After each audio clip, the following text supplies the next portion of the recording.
My my genuine first question is: you're one of the few people in the world who can say they ran a cafe as a Nobel Peace laureate. Um, That's right. how did the recognition change the opportunities you were offered and the expectations people had of you? I think first of all, just maybe to reiterate, so in 2005, my colleagues and I at the International Atomic Energy Agency were awarded the Nobel Peace Prize for basically the safe uses of nuclear science and technology. So not many people know this, but you can use the technology for fighting cancer, and I'll talk a little bit about that later on. And also, you can use it for developing new crops, and it's not a GMO crop type of variety. It's basically leveraging whatever exists in the soil and the environment to make crops to be a little bit more, to be more nutritious, to be more drought tolerant, for example, and high yielding. Those are the three main factors we're looking at using what we call plant breeding and genetic plant breeding techniques to basically develop new crops. You can also use it for monitoring groundwater resources. You can use it for industry as well. Of course, you can use it for energy, which a lot of people know about nuclear science and technology for energy, and a host of other things, research into different types of things. So the idea was basically, we awarded that prize for leveraging nuclear science and technology to promote peace and development across the world.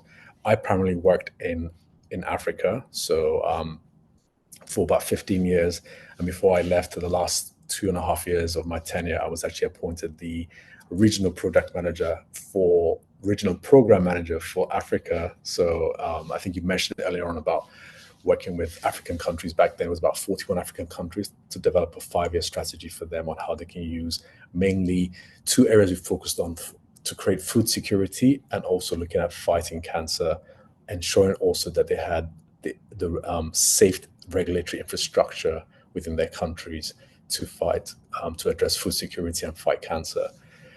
Fast forward that, so my first tenure at the IEA was actually for 7 years. So the IEA has this rule where professionals after 7 years have to leave. So I actually left in 2009.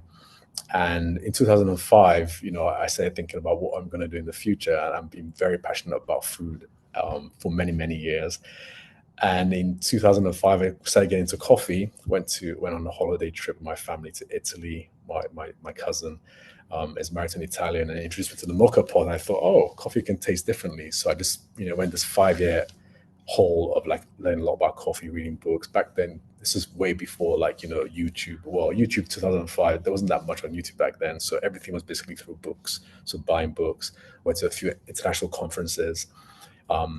Back then in London, met a lot of experts, and just learned a lot about coffee. Then launched my website from coffeewithlove.com in 2007.